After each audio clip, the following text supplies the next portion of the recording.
Vedare tinokuchingamidzai zvekare kune chimwe chirongwa pano pachakafukidza dzimba matenga. Tadzoka zvekare nemamwe mamessages.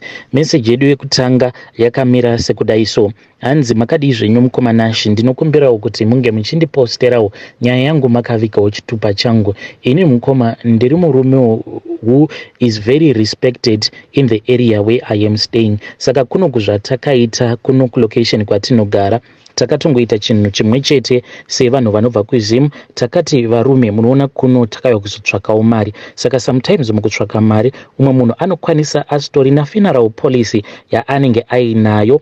This was after umwe murume uyo ainge achigara kwaMutare uko ashaika. Saka akati ashaika ainge asina kana cent and at the same time ainge asina kana funeral policy yainge akajoina. Ndo patakabva tazongoita a meeting tikabva tazokudzana kuti kana kuri kunzi pakafiwa umwe neumwe anofanira kuti ange achizotemerwa kuti ange achibvisa mari so that tikwanise kuzotakura mutumbi weumwe wedu uyo anenge ashaika achigara mulocation umu matinogara. Saka zvinhu izvi mukoma ndo zvatainge tichiita zvekare, ndo zvichiri kungoitwa nevanhu mulocation so faithfully. Zvino pane rimwe gore mukoma Nashi, handizivewo kuti ipapo Satani ainge andifungirei. Ndaifanira kuti ndinge ndichidzokera kumusha and at the same time pane vamwe amai avo vakazongoshaika. Amai ava vakati vashaika, hama dzacho dzainge dzichingoti dziri kutozamawo kuti dzinge dzichiunganidza mari kuti dziuye kuzotora mutumbi wehama yavo, but takatoona kutoti awa ainge ari mastatement evanhu vainge vasina mari. Takabva taburitsa bhuku ende tikabva tatanga kufamba tichikolekta bhuku iri. Nanhasi uno rinogara mumba mangu ende ndinoti pose pandinobata bhuku iri I feel very guilty because pandinongosvika papage ravo amai ava apo patakanyora 2 pages dzevanhu avo vakabvisa chema munharaunda imomo matinogara. Mukoma, I feel very guilty nekuti ndakazoba mari yechema. Ndakaba mari yainge ichikwana iyo kuita 10,000 rands yandakaba nekuti ndainge ndiine urongwa hwangu uhwo hwandainge ndichida kufambisa kumusha. Saka nemari dzakabviswa ipapo mukoma pakaitika zvishamiso because vanhu vazhinji vakaburitsa mari semari since amai ava vainge vari munhu vainge vachiwirirana naeveryone. Even vanhu vemuno maZulu vakatoburitsawo mari vachiti mutumbi wavo amai ava unge uchizodzorerwa kuZim. Mukoma, takafamba paya then tainge tichikolekta mari sezvo inini ndiri munhu ane motikari yake. Ndainge ndichifamba nevamwe vakomana apa ndirini zvekare munyori webhuku. Saka mari dzedze yadzakati dzabviswa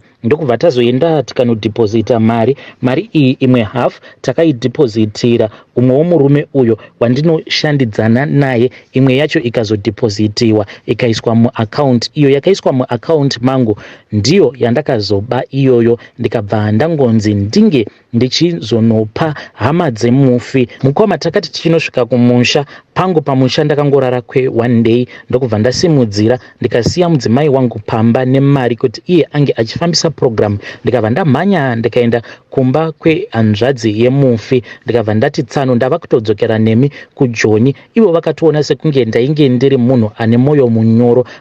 And takati tiri muroad tichidzoka kuZim, I kept on feeling very guilty ndichiziva kuti munhu uyo watainge tichidhonza kutrailer uko ndainge ndamubira 10,000 rands yake iyo yaainge abvisirwa pachema. Ndo mhosvawo dzangu idzi dzandakapara, but pari zvino handina hangu chandingati ndakambosangana nacho, but I feel very guilty. Ameno kuti zvikazonzi ndazosangana nechipoko chavo amai ava ndichachiudza kuti kudii chipoko chavo amai ava. Every day mukoma, kunyange zvangu ndisiri munhu anonamata 100%, but ndisati ndanamata ndinototanga ndatoti Mwari ndiregererei nekuti ndakakutadzirai. Hey, vedari ndo message iyo yandakatumidzirwa ichibva kuna mukoma vedu. Kuita zvivindi zvekubachema, kubachema pakaipa.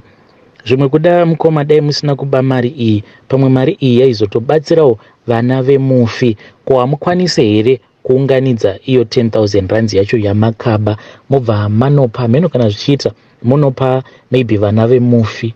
Maybe you can just give them as a gift, but hey, gift 10,000 rands ndo paya pekuti vanhu vanozoti zvimwe kuda makatochekeresa amai ava vekufa, or you can take that money moenda munotaura nehama dzemufi mubva mabuda pachena kuti inini paya ndakaba 10,000 rands mari yenyu iyi, so that musazosangana nemaproblems kumberi uku.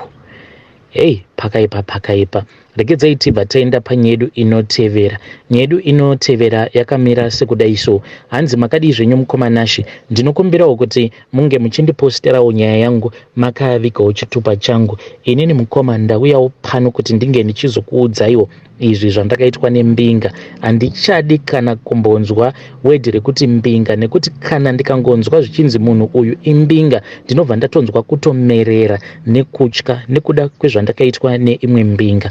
Zvakaitika mukomanashi ndezvekuti ininiwo ndiri musikana wemumastreets, even though ndichitengesa zvangu zvakangwarira. What I will do is that I will pretend as if I will be going to college, ende ndaitoona kutoti motikari iyi, kuti unge uchidhiraivha motikari yakaita seiyoyo yandinenge ndava kumisa, unenge uri mbinga. Varumewo vanenge vane zvimotikari zvakadaro vaiti kana vakandimirira ndaibva ndati aiwa kana handisi kuenda kwamuri kuenda, apa ndinenge nditori nekasecho mukoma nemabhooks zvangu ndichinyepedzera kuti I am a college going girl.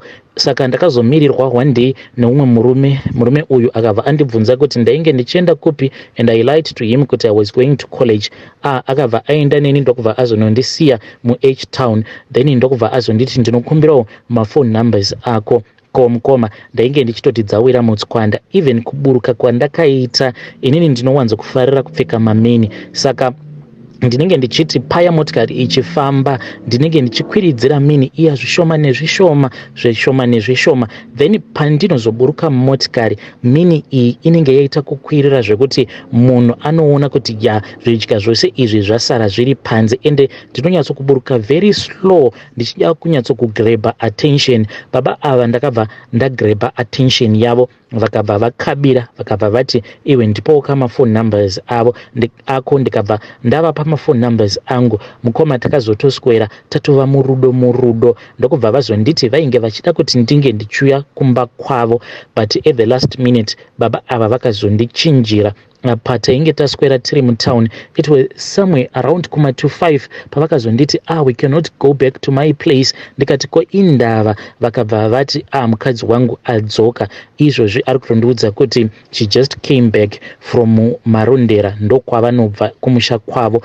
Ndikabva ndati saka toita sei, because I want to be with you. Apa ndainge ndava kuda kuti tinge tichirara tose so that I can seal the deal, ndikwanisewo kuti pandinenge ndichikumbira mari zvinenge zviine udzamuwo wekuti munhu anenge achifungawo kuti but kamwana aka zvakakandiita, aiwa regedzai ndingokapa mari. Saka I wanted us to have sex on that same night. Akabva ati mira, let me see. Akambotanga ati tichienda kuhotel, but ndokubva azochinja. Akabva ati actually at my shop. Baba ava vane supermarket irimo mutown umu, but handidi hangu kutaura nezvayo supermarket iyi, but mukoma kune vanhu vakaromba. Takabva tazoenda kuya ndokubva tazoenda mune imwe office, tikabva tatanga kuita bonde, but this was after vanhu vatoita knock off vashandi vavo, tikabva tatanga kuita bonde. Baba ava mukoma vakabva vandikumbira kuti tinge tichinoitira bonde kumatills. Saka zvavaita ndezvekuti vaiti paya patinenge tichiita bonde vakandigadzika patil, vaipota vachiburitsa sikarudzi yavo, vobva vatora mari inenge iri muwallet, vaingoburitsa sometimes $1 kana kuti $5, vobva vapukuta sikarudzi yavo. It was very gross. Mari iyi vainge vachiisa mumatills. Takazoti tapedza kuita bonde vakabva vanditi chienda unogeza. Ivo vakangosara vakamirapo pamatil apo patainge tichiita bonde. And even though I am very young, but this odd behavior yakabva yangondirakidza kuti munhu uyu, even though iri mbinga, but munhu uyu akaromba uyu. Even the power to ask for money, ndakabva ndashaya simba rekukumbira mari. Ivo vakangondibvunza kuti uri kuda kuti ndikupe mari, ndikangoti chero yamunoda kundipa. Vakabva vati today I'm going to give you 20. because moyo wangu wainge wava kungonditi buda mushopu munomu, otherwise unochekereswa.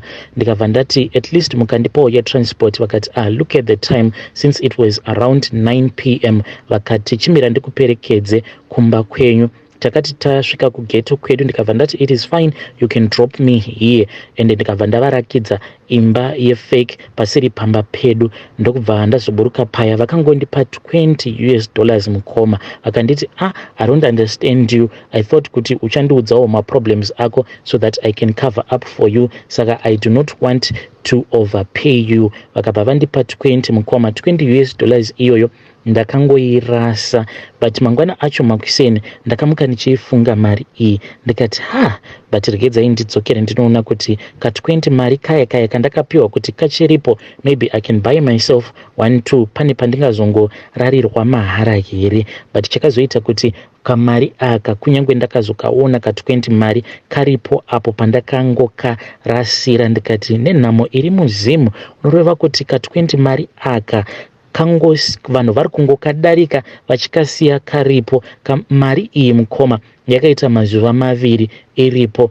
Then there was this other day pandakazoti regedzai ndiende ndinoimwaya salt yemagodo, but ndichisvika paya ndakabva ndaona mari iyaya yangonyangarika, and I got really scared. But I thank God kuti baba ava, even though ndainge ndakavachivira mari yavo, but inini navo kana kunyange zvedu takaita zvatakaita, but zvakazongogumira ipapo. I just want other girls to be very careful. It is far much better kuti ungorovesa zvako mashort time uchiwana zvima $3-5 zvako. Izvi zvekuti unoda mbinga yekuti unenge uchirova pakuru, unokwanisa kuzotochema at the end of the day.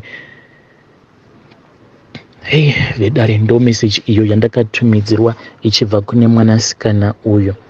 Ndeipiko supermarket iyoyo, hanzi muridzi wesupermarket iyi paita bonde neni akandigarisa patil, aiti kana paya akamboita bonde neni oburitsa sikarudzi yake, opukuta sikarudzi yake nemari, odzorera mari iyoyo mutil. Akomanaka pakaipa. Vanhu kunze uko vari kubata urombwa huriko. Regedzai tibva taenda panyedu inotevera. Nyedu inotevera yakamira sekudai so. Hanzi makadi zvenyu mukomanashi, ndinokumbirawo kuti munge muchindiposterawo nyaya yangu makaviga chitupa changu. Inini mukoma ameno zvimwe kuda gore rinori ndo randichazofa, because kumba kwedu kunofiwa after each and every 6 to 7 years. And it has been so many years mudzinza rekwedu musina kufiwa. So right now we are in the 7th year. The reason as to why ndiri pakati pekutya, I have a very long journey that I am supposed to take by road. And kwedu mukoma vose vakafa is either vakafa in a bus accident, kutsikwa nemotikari, kana kutoheva an accident whilst they were driving. Saka inini I am supposed to go on this very long journey, and I am scared kuti gore rinori, since riri gore rechi number 7, zvimwe kuda ndichafa. Ende chimwe zvekare chinokonzeresa kuti ndinge ndichifungidzira kuti gore rino maybe ndini ndichafa inhau yekuti mazuva apera awo ndakarota amai guru. Ivo amai guru ava nabanguru vainge vakaromba. Rega nditi banguru ndo vainge vakaromba, but kana zvichitaurwa zvinonzi zvinhu izvi zvakazosiyiwa zviri mumaoko aamai guru. And amai guru ava kunyange vana vavo vazhinji vakashayika mukoma, vaifa 2 vachifa nemaaccident. Maitoti nhasi uno muchiudzwa kunzi mwana waamai guru nhingi uya atsikwa nemotikari kukwekwe uko, then after maviga iyeye munobva mazotonzwa zvichitonzi bhudhi vacho vaita accident. Saka vose vana vavo vakasvika pakupera, but vangori nemwana wavo 1 uyo wavanodisisa, anoita sekunge pfungwa dzake dzisingatori zvakanaka, ndiye ega angosara achiri mupenyu. Apa vane mari yakawanda, ndinotoshaya kuti chembere yakura kudaro mari yose iyoyo vanomboiitisei. Mari yekuti havachengeti hama dzavo, zvekare havachengeti hama dzemurume wavo, vanongozvidyira mari iyi ivo nemwana wavo. Mai guru vangu ava vanoti kana vachienda kushopping vanowanzokuenda kuna naItaly, ndokwavanoenda kushopping ikoko vachibatanidzira nemavacations. Apa mwana wavo uyu anoita sekunge anorwara nepfungwa, but he does not receive any medical attention at all. Anongorwara ariko kumasebhabhu kwavo kwavanogara ikoko. Ane mahelpers akati one day. Izvi zvinoitika kwedu mukoma, it is very scary. Saka zvava kuita kuti ndiwedzere kutya. A couple of days ago ndakarota mukoma Nash, and ndichienda kunorara kudai I just felt terrible, and mudzimai wangu ndaingova nekamwe karafu kandainge ndichingomudira, so I then fell asleep. Ndakati ndakarara ndokubva ndazobatwa nemadzikirira. Ndakati ndakabatwa nemadzikirira kudaro ndokubva ndazorota amai guru vangu ava. Ndakatovarota vainge vakatosunga dhuku ravo rekumashowe, vainge vaine zvidhoma zvavo zviviri, but vainge vaine pen nebepa, ende pabepa apa ndakabva ndaona kuti painge paine mazita avo ainge anyorwa. Vakabva vazokanzura rimwe zita, saka handina kukwanisa kunyatsokuona kuti zita ravakakanzura izita rani, because ndakati ndichida kunodongorera kuti ndione kuti zita ravakakanzura rainge riri zita rani. Zvikwambo zvavo zviviri izvo zvavainge vainazvo, even though ndainge ndiri kuhope, ndakangoita feeling iya yaunoita kana uri kuhope, yekuti unotoziva kuti ichi chinhu ichi chikwambo, ichi chinhu ichi chii. Saka ndakatoita feeling iyoyo yekuti zvikwambo zvavo zvavainge vainazvo zviviri, chimwe wani chacho chikabva chauya ndokubva chandidzipa, ndokubva ndatanga kuridza mhere. Mudzimai wangu iye ndo akabva azondimutsa. Pandakamuudza all these things akabva ati ngatinamatei. I'm praying mukoma, but this is the 7th year, and in our family the 7th year does not bring any happiness at all. Kunotochemwa mukoma kubva nakubvira. In the 7th year kunoti kunge kuchitochemwa. Baba vangu vakafa 7 years after hanzvadzi yavo vatete. Amai vangu vakazofawo 7 years after amai vangu. Ndo mafiro anoita vanhu vekudzinza rekwedu. After 7 zvikwambo zvavo amai guru zvinenge zvichitoda ropa. Now I'm scared mukoma, and this trip that I have to take it because I am a salesman. Saka I have to constantly be on the move from one province to another. Nai ndo zvinoitika here kana munhu watarisana nerufu, kuti unotonzwa muropa rako kuti I am about to die. Hey, vedare ndo message iyo yandakatumidzirwa ichibva kuna mukoma vedu. It's really sad. Hanzi company policy yedu mukoma Nash haitendedze kuti tinge tichipika up vanhu pama hiking spot. But some of the stuff that has been happening to me, if I am traveling through the night, I feel as if ku backseat kunenge kuine munhu anenge akagarako. I am someone who loves playing music kana ndichidriver, but now I am scared, especially at night, because noise iyaya yemusic inoita kuti ndinge ndichiva very uncomfortable and terrified, as if there is something that is with me in the car. Such a sad story.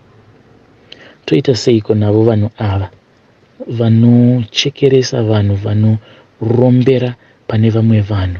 What should we do with these people? It hurts me a lot.